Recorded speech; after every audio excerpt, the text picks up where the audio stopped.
Merci, merci Christine. Et ce qu'on a besoin de dire, c'est que quand on a pris ce rendez-vous, moi, j'avais absolument pas conscience que c'était le jeudi de l'Ascension. Et l'Ascension, c'est Jésus qui monte vers Dieu. Ok. Or, il se trouve, et en ce moment, il y a plein de signes de ce genre. Par exemple, pour les hindous, on est en train de sortir du Kali Yuga, qui est le moment où l'humanité souffre le plus. En astrologie, il y a des conjonctions absolument extraordinaires où on sait, tous les astrologues le disent depuis de tous les bouts, il y aura avant et après 2020. Ce qu'on pensait être 2012, ça a été une préparation de 2020. Et c'est vraiment une sollicitation à une forme d'éveil, de façon à... On ne peut plus aller plus loin, d'une certaine façon, dans ce vieux monde. Pour certains, les concepts que je viens de dire ne sont pas assez tangibles, parce qu'ils sont dans une forme de verticalité, c'est-à-dire que là, mine de rien, en parlant des hindous, en parlant de l'ascension, en parlant des airs, en parlant de l'astrologie, j'ai relié le plan physique à une dimension universelle. Or, dans notre réalité habituelle, cette dimension que moi j'appelle verticale est ignorée, ou sujet à caution, ou méprisée, ou considérée comme un peu particulier. Or, elle est vraiment la réponse de notre époque. Donc moi, je vais vous parler de masculin-féminin. Certains me connaissent ou ont suivi certains ateliers qu'on a fait le matin, certains lives qu'on a fait pendant le confinement. Mais je vais parler pour ceux qui ne me connaissent pas. Quand je parle de masculin-féminin, je ne parle pas de la version réduite reliée à l'homme et la femme. Je parle des forces universelles. Et ces forces universelles sont reliées à ce que j'appelle l'horizontalité et la verticalité. Et on a besoin ce soir de mettre l'accent sur la verticalité. Mais déjà, regardons, on associe le masculin-féminin, on va dire, à l'émission et puis la réception. Et ça, c'est absolument vrai. C'est, on va dire au plus simple, les tonalités, les fonctions masculin-féminin dans la dimension horizontale. Qu'est-ce que j'appelle horizontalité? C'est-à-dire, c'est moi et l'environnement. C'est ce que je perçois du monde par mes sens habituels. C'est moi et l'autre, c'est nous et l'environnement, etc. Et c'est la seule réalité qui est habituellement reconnue. Quand on regarde le symbole du Tao, regardons ce symbole du Tao qui est dans le livre. Ce symbole-là, c'est les grands espaces. Mais nous remarquons qu'il y a des petits ronds. Ces petits ronds sont loin d'être anodins. Il suffit de changer le symbole du Tao, le yin, le yang, de le changer. Là, on le voit vertical, puisqu'on lit comme ça. Imaginons qu'on le met horizontal. Ces deux petits ronds deviennent des colonnes qui nous relient terre et ciel. Je dirais ciel et terre. Et maintenant, tout le propos de ce moment que nous vivons entre ce monde qui n'est plus, et tout le monde nous le dit, pour des raisons différentes, qui ne sera plus, et ce monde qui n'est pas encore, ce passage dans lequel il est, on a besoin de passer d'une forme d'horizontalité à une forme de verticalité, tout en comprenant que nous sommes les deux. Le symbole du Tao, le yin et le yang, c'est vraiment nous sommes les deux. Nous n'avons pas besoin d'exclure, au contraire, mais d'inclure les deux dimensions. Mais si on regarde déjà l'horizontalité, ben, tout ce qui vit est polarisé. Aussi bien l'être humain que l'animal, que le caillou, que l'étoile dans le ciel, que la forêt. Tout ce qui vit émet une vibration et reçoit des informations. Et émet quoi? Ben, une fréquence. Dans la verticalité, comment on va l'appeler cette verticalité? Parce qu'elle est négligée. Donc je vais dire, la matière est quoi? L'éther, le dense et le subtil. Mais j'imagine que rien que ces mots-là, pour certains, ils disent, mais de quoi elle parle? Alors on va dire l'individu et l'universel, on pourrait dire le un et le multiple. Mais en ce moment, l'horizontalité est devenue une impasse. On pourrait dire que l'horizontalité, c'est ce que nous propose le monde habituel. Et on voit que ce que nous propose le monde habituel ne va pas nous donner la solution à ce grand passage dans lequel nous sommes. Ce qui va nous donner une solution, ça va être la verticalité qui nous permet d'inclure l'horizontalité. Mais habituellement, nous sommes dans l'horizontalité. Nous sommes plongés dans ce qu'on pourrait dire la matrice reliée au film. Mais vraiment, cette matrice où on est pris dans une forme d'illusion. À tel point qu'on parle de verticalité, moi, on m'a longtemps reproché que mon tantra avait une forme de verticalité. Ben oui, mais si le tantra, c'est l'union, c'est d'épouser ce qui est là, ce qui est là, c'est pas seulement horizontal, que je sache, il y a aussi tout ce qui est du domaine de l'universel. Ce masculin et ce féminin, ce sont des forces en mouvement. Dans l'horizontalité, dans ce que j'appelle la matrice, mais qui est aussi notre vie quotidienne, le masculin, très classiquement, c'est une force centrifuge. Elle part du centre et elle va vers l'extérieur, c'est une force d'extériorisation. Et le féminin est une force centripète, d'intériorisation. Alors, après, tout le jeu, toute la danse, ça va être, est-ce que le masculin, il part du centre et est-ce qu'il reste en contact avec le cœur, est-ce qu'il se décentre, etc., etc. Donc ça, c'est pour faire simple. On est dans l'horizontalité, le masculin agit dans le monde, extériorisation, et le féminin est cette force réceptive d'intériorisation avec tout ce qu'on pourrait dire de ressenti, de résonance, etc. La verticalité, qui est donc assez ignorée ou sujet à caution, le masculin, ça va être une force lumineuse qui descend dans la matière. C'est la conscience qui s'individualise. C'est un mouvement en fait de descente, c'est un mouvement d'involution. Et au niveau de l'individu, ça va être l'individuation, la matérialisation, la concrétisation, mais c'est aussi l'ancrage, l'ensemencement, par conséquent la concentration, la densification. Mais c'est vraiment un mouvement comme ça. Et le féminin, eh bien, c'est la force qu'on va dire obscure, mais obscure sans aucun jugement de valeur, parce que c'est une force matricielle. Le bébé est dans une matrice obscure. Obscure ne veut pas dire mauvaise. Et on a grandement à se réconcilier avec cette obscurité bienveillante. Et dans le livre, vous avez tout un passage pour vous réconcilier avec ça. Et c'est un mouvement qui monte de la matière vers l'esprit. Donc, c'est un mouvement d'ascension, d'évolution. C'est vraiment la matière, l'obscur, qui s'illumine. C'est une spiritualisation et c'est notre jour. On pourrait dire, le jeudi de l'ascension, c'est le jeudi du féminin sacré vertical. Mais qu'est-ce qui se passe et pourquoi je vous parle de ça?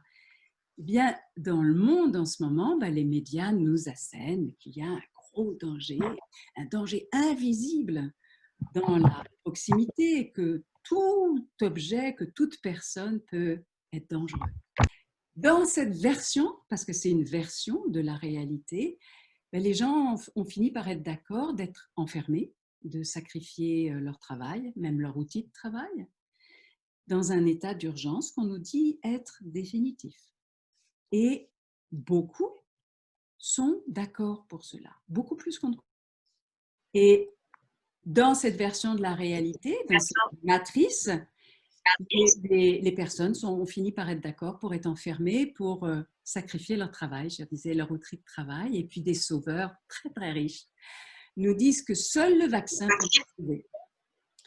Il y a beaucoup de gens qui sont d'accord pour cela, parce qu'ils sont... leur masculin s'est informé uniquement dans les médias.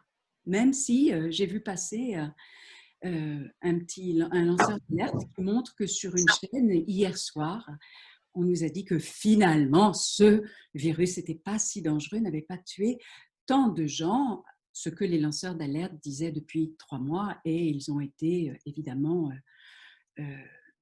nommés comploteurs, sectes, gourous, etc. Donc, on sait ce... Et puis, plus on s'informe, en fait, plus notre masculin qui vient de la conscience s'informe, plus on se rend compte qu'on est dans un monde de fous. Moi, j'ai été jusqu'à...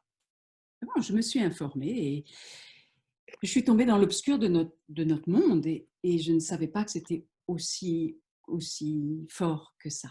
Donc, tous ceux qui sont dans une autre version de cette réalité sont appelés dangereux.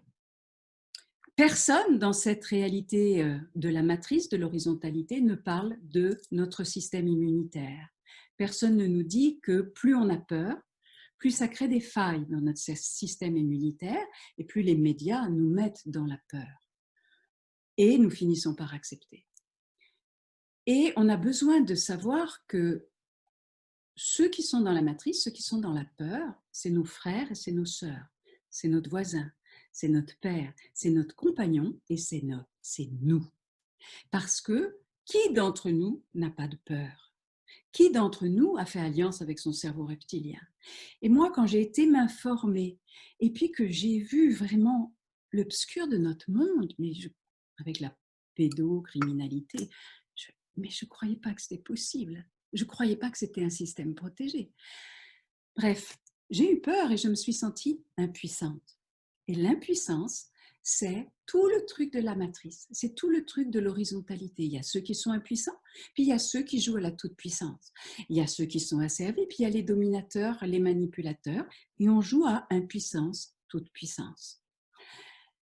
Et là, eh bien, avec la technologie actuelle, on va véritablement à une impasse. J'ai vu une vidéo il n'y a pas longtemps d'un préau où il y a des gens qui sont là pour regarder des matchs de basket.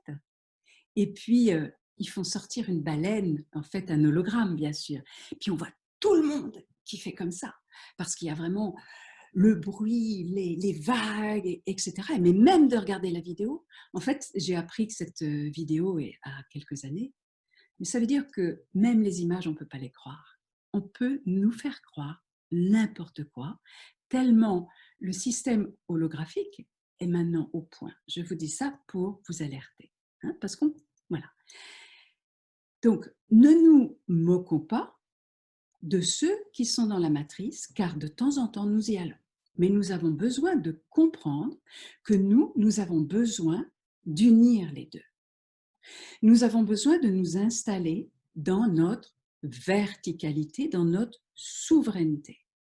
Mais déjà, je le disais dans la présentation de Noces Quantiques, je disais, essayez juste un instant, ce symbole du yin et du yang, mets-le sous tes pieds. Les petits ronds, mets-les de la taille de tes pieds.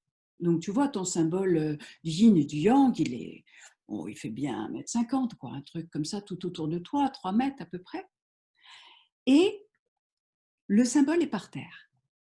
Et toi, tu t'imagines debout. Tu vois la taille que tu as? Eh bien, fais ça. Je t'assure que moi, ça m'a aidé à me reprendre. C'est-à-dire que tant qu'on pense que c'est des petits ronds, on se dit, ouais, bon, c'est le potentiel intérieur dans le bouquin, c'est expliquer ce que c'est exactement. Ne vous inquiétez pas, vous saurez ce que c'est. Mais là, en 40 minutes ou même 30 minutes, on n'a pas le temps de tout ça. Regarde la force que ça te fait d'être. Et là, tu vois le symbole en bas et tu vois ce à quoi on joue. Et on joue à l'horizontalité. Mais on nous le dit, nous sommes des êtres divins qui faisons une expérience humaine. Et quand tu te mets dans cette position-là, tu es vraiment un être divin qui fait une expérience humaine. Et tu te sens plus du tout dans l'impuissance de la matrice. Ceux qui sont dans la... Oui, je disais, donc on joue dans la matrice, on joue à l'impuissance et à la toute-puissance. Ceux qui sont manipulés par la peur, par exemple, et attention, ce n'est pas eux à l'extérieur, c'est nous. Et souvent, nous qui nous éveillons à une vérité plus vaste, nous en avons un tout proche de nous, ou une. Ça peut être le compagnon, la compagne, ça peut être moi c'est le père, ça peut être le voisin, ça peut être le collègue, ça peut être peu importe. Et sache que nous sommes dans une initiation, nous sommes dans un passage. Ce qu'il te propose, en étant lui dans la peur, c'est ton initiation. Ta relation à lui, c'est ton initiation. C'est lui ton gourou. Non pas qu'il est plus avancé que toi, ni que tu sois plus avancé que lui, mais il te donne le test. C'est par lui, parce que ton initiation, mon initiation, c'est pas de faire des vidéos. C'est ce que j'ai raté ce matin en partant de chez mon père et on s'est engueulé. Et je suis pas fière de ça, mais bon. Et je me suis vue happée. Et c'est très important que quand tu es happée par la matrice, et j'ai été happée par la matrice, je me dise qu'est-ce qui m'a happée? Qu'est-ce qui m'a happée? Quel monstre m'a happée? Quel reptile, quel cerveau reptilien en moi m'a happée? Et j'en suis personnellement responsable. Parce que c'est la personne qui est plus éveillée qui porte la responsabilité de la relation. Je répète, c'est la personne la plus éveillée qui porte la responsabilité de la relation. Et l'autre te donne le test pour savoir où t'en es de tes belles idées, où j'en suis de mes belles idées. Et j'étais là quand je suis rentrée en disant, mais de quel droit je vais faire cette conférence ce soir? Je n'ai même pas été capable. Bref, on ne va pas non plus rentrer dans la culpabilité, mais j'ai vu combien on pouvait être happé. Ce qui est sûr, c'est que ceux qui sont vraiment dans la matrice, ils préfèrent accepter un mensonge rassurant qu'une vérité qui dérange. Évidemment, quand ils sont que là-dedans, ils s'informent uniquement des médias classiques. Et leur masculin, le masculin c'est la conscience, donc ils s'informent seulement dans les médias classiques. Et leur masculin, il aimait quoi? L'obéissance aux injonctions. Mais il va se défendre en jugeant irresponsables ceux qui sont pas sages. Et il reçoit quoi? Eh bien, il reçoit les informations de l'impuissance. L'impuissance est du danger face à ce vilain virus. Et leur féminin, il fait quoi? Il sacrifie sa liberté à une soi-disant sécurité dans l'inconscience qui va perdre l'aiguille, probablement. Si on sacrifie notre liberté pour une soi-disant sécurité, c'est la porte ouverte au régime totalitaire. Je n'y crois pas parce que dans notre verticalité, on a d'autres informations. Mais s'il n'y avait que les informations de là où on en est, je serais inquiète. Okay? Donc, leur féminin et notre féminin, quand on est dans la peur, eh bien, il n'aimait rien. Il a besoin de sécurité. Il n'y a pas de créativité, il n'y a pas de liberté, il n'y a pas de vitalité. Il reçoit simplement la peur. Les dominateurs, les manipulateurs dominateurs, ils émettent la peur pour s'en nourrir, car eux, ils n'ont pas accès à leur divinité. Quelles qu'en soient les raisons, sans doute certains maltraités dans l'enfance, et puis peut-être pour d'autres raisons, peut-être plus profondes, mais ce n'est pas notre sujet. Et ils émettent une conscience fort intelligente, ils utilisent intelligemment la matière, et ils utilisent intelligemment la peur pour obtenir une forme de toute-puissance. Ils reçoivent quoi? Eh bien, la jouissance de la toute-puissance. Et leur féminin, il aimait quoi? Il aimait l'intensité de la jouissance de la toute-puissance. Réfléchis, parce que ça nous touche de temps en temps, ça. Mais il n'y a pas de créativité de nouveau. Le féminin est peu créatif. Et il n'y a pas de repos parce qu'on ne peut pas être dans le cœur, dans la matrice. Il n'y a que dans le cœur qu'on se repose. Et on a besoin de savoir que tant qu'on n'a pas fait alliance avec notre cerveau reptilien, à certains moments, on est happé dans la matrice, on est happé dans l'horizontalité. On est happé à réagir. Mais on réagit contre, on réagit sur, on critique, on juge, on réagit. Et même nous, les soi-disant éveillés, on veut les éveiller. Et donc, on a une intention sûre, on veut les changer.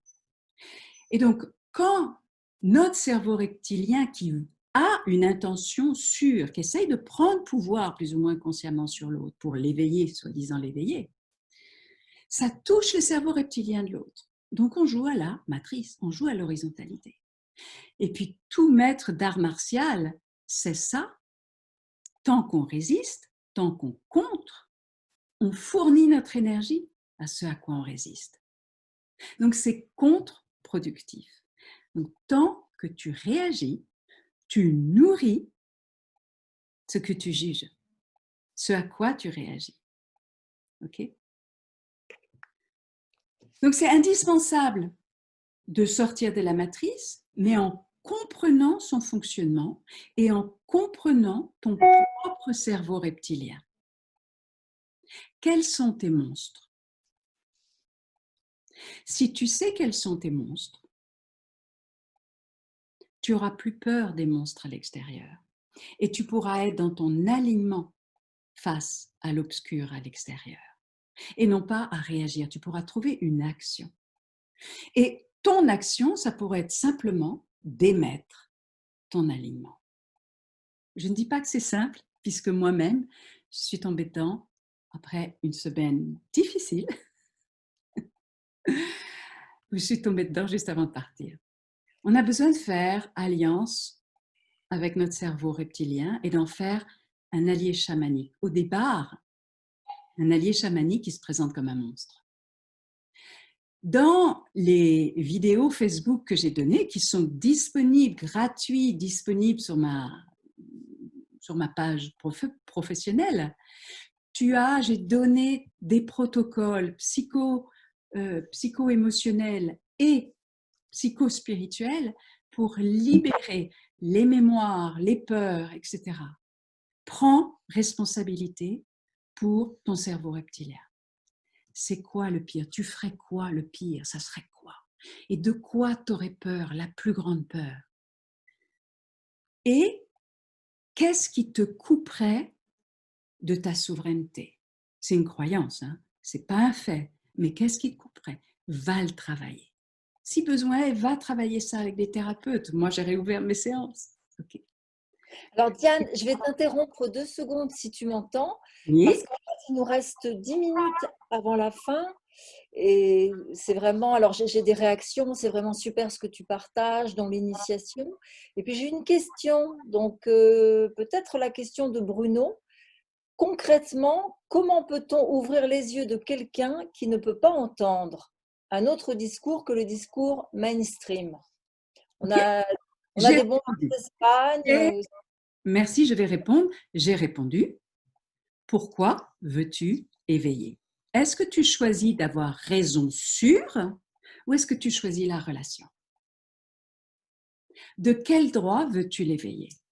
Si la personne est dans la matrice, il a plus besoin de ta compassion que de vouloir l'éveiller. Et de toute façon, nous ne les éveillerons pas. Nous les éveillerons par notre émission. Nous éveillerons l'humanité, mais peut-être pas ça, cela particulièrement, mais ça finira par s'éveiller. Mais si tu veux, regarde, tu le dis toi-même, tu as une intention, tu es en train de jouer. Et moi, j'ai voulu dire à mon père qu'il avait tort depuis une semaine. J'ai voulu l'éveiller, c'est la même façon. Et on a joué à la matrice. Non, non, il n'y a personne à éveiller. Et la personne qui ne se nourrit que de ça, aime-la, aime-la, aime-la, aime-la. C'est dur. Imaginez que tu n'as aucune foi, que la verticalité n'existe pas. Mais c'est une horreur. C'est une horreur d'être que dans la matrice. Ils sont dans l'impuissance. Ils ont besoin qu'on les aime. Okay? Et quand c'est les plus proches, eh ben, la vraie question, c'est de te dire que si tu veux quelque chose sur l'autre, tu agis ton cerveau reptilien sur son cerveau reptilien. Et ça fait 2 reptiles ensemble. OK? Et ton vrai choix, c'est est-ce que je choisis la relation ou est-ce que je choisis d'avoir raison? Et si tu as raison, est-ce que tu as raison de vouloir avoir raison? Et à la mesure de notre conscience, on doit ouvrir notre cœur. Et quand tu veux avoir raison, qu'est-ce qu'il en est de ton cœur? Mais attention, hein, je ne te donne pas tort. Et je suis tombée dans la marmite pareil. Mais c'est vraiment, vraiment, vraiment, si j'ai un truc à vous transmettre, c'est ça. Donc, sortons de la réaction, sortons de vouloir les éveiller, ouvrons-nous à un taux vibratoire plus élevé. Et qu'est-ce qui élève notre taux vibratoire? Les sentiments élevés. La Terre s'éveille, la résonance de Schumann nous le montre. Elle s'éveille, elle ascensionne. La résonance change, elle monte. Et tous ceux qui sont dans des énergies basses, des sentiments bas, ils vivent plein de symptômes. La peur augmente. Et nous, on a besoin d'être dans la gratitude, d'être dans l'amour, de danser, nous prendre dans les bras, pardonnez-moi, c'est pas très, très officiel, parce que ça ouvre notre cœur de façon que notre taux vibratoire s'éveille, de façon qu'on fasse ce passage dans l'aisance. Parce que de toute façon, la Terre, elle y va. La bonne nouvelle, c'est que la Terre, elle y va. La lumière, elle a déjà gagné. Mais comment nous, on va le vivre? Comment l'humanité va le vivre? Ça dépend des phares. Nous sommes des phares et on a besoin d'être vibrants, vivants, aimants, amoureux, bienveillants. Et il y en a certains qu'on peut éveiller. Mais ceux qui sont dedans, cherche pas à les éveiller, cherche à les aimer. Et sache qu'ils te rendent le plus grand service de te montrer où tu en es, où nous en sommes, où j'en suis, de mon ouverture du cœur. Qu'est-ce Alors, que... il y a Katz qui nous dit Oui, merci, c'est tellement parlant ce que vous dites, ça fait du bien de ne pas se sentir seul. oui. Oui, la matrice, il y en a pour tous les goûts en ce moment. Merci pour vos validations. Oui, bien sûr. Et ce que nous disent nos guides, parce que dans la verticalité, on a chacun besoin de se réconcilier avec ce qu'on nous on appelle le un, la source, les guides. Et les guides sont là. Et ils nous disent, mais priez. Mais ça ne veut pas dire comme des mendiants, mais priez dans le vrai, véritable sens de la prière, en visualisant notre demande remplie. Donc moi, je visualise des gouvernants qui sont respectueux, qui portent l'être humain vers la souveraineté, vers l'autonomie, vers la paix. Je visualise ça. Et au lieu d'être contre la, je l'imagine compatible ou je nous imagine compatible avec ça parce que de toute façon, c'est fait. On ne pourra pas l'éviter. Okay? Et les êtres de lumière nous demandent qu'on leur demande l'aide. Non pas leur intervention, parce que là, il y aurait interférence, c'est notre initiation, mais de nous aider à réguler. Par exemple, moi, je demande à mes guides l'invisibilité à tous les systèmes de traçage, de puçage, de contrôle, de surveillance à des fins nuisibles. Je demande que ma sphère de protection, c'est ma responsabilité, ma sphère de protection, hein, mais que ma sphère de protection soit renforcée, décuplée contre tous les champs électromagnétiques artificiels, les vibrations nuisibles, les polluants, les actions malveillantes. Je demande que soit décuplé le nettoyage et la réactivation de mon épiphyse, qui est la glande dans le cerveau qui nous connecte à notre présence divine. Vous voyez, utilisons notre souveraineté. Ancrons-nous avec des corps vivants, vitaux, vibrants, vibrant la confiance, la foi. Réunissons-nous, aimons-nous, aimons-les et surtout pas depuis un système de séparation comme je viens de dire. Aimons-nous dans la totalité. Nous avons un cerveau reptilien. Et quand notre cerveau reptilien, c'est notre allié chamanique, eh bien notre instinct vital nous prévient. Nous pouvons entendre les messages de la Terre. Diane, il nous reste 2 minutes et demie. Alors, j'ai envie de vous dire que l'immunité, c'est l'hymne à l'unité. Mais l'unité de l'horizontalité et de la verticalité. De ne pas jamais dire eux, mais dire nous. Mais nous, verticalisés, nous, ancrés, demandons l'aide, visualisons le plus positif, vibrant des sentiments élevés, dans une bienveillance pour ceux qui sont dans l'impuissance, dans la matrice ou qui sont dans une forme de tout-puissance, mais eux, ça va être plus difficile pour eux, bien sûr. vibrons l'harmonie. Et la dimension la plus forte de vibrer le plus haut du taux vibratoire, c'est la gratitude. Donc, remercions ce moment. C'est sûr que ce moment, il est confrontant, hein, mais c'est à la mesure du courage qu'on a eu en disant « mais je veux y être ». Je veux faire partie de cette grande initiation. Il doit y avoir beaucoup d'énergie. Je t'interromps parce qu'il nous reste 1 minute. Je vous invite. Gratitude. Voilà, gratitude. Merci beaucoup. Merci, Diane. C'est bon d'entendre tout cela. Oui, visualiser le monde d'après. Gratitude et paix à tous. Le monde de maintenant. Non pas là-bas. Maintenant. Merci à tous. Merci, Brasse Diane. d'amour. Merci. Merci à tous. Merci Diane. Merci Diane. Gratitude. Merci. Gratitude. Merci Diane. Brasse d'amour, comme on disait le matin.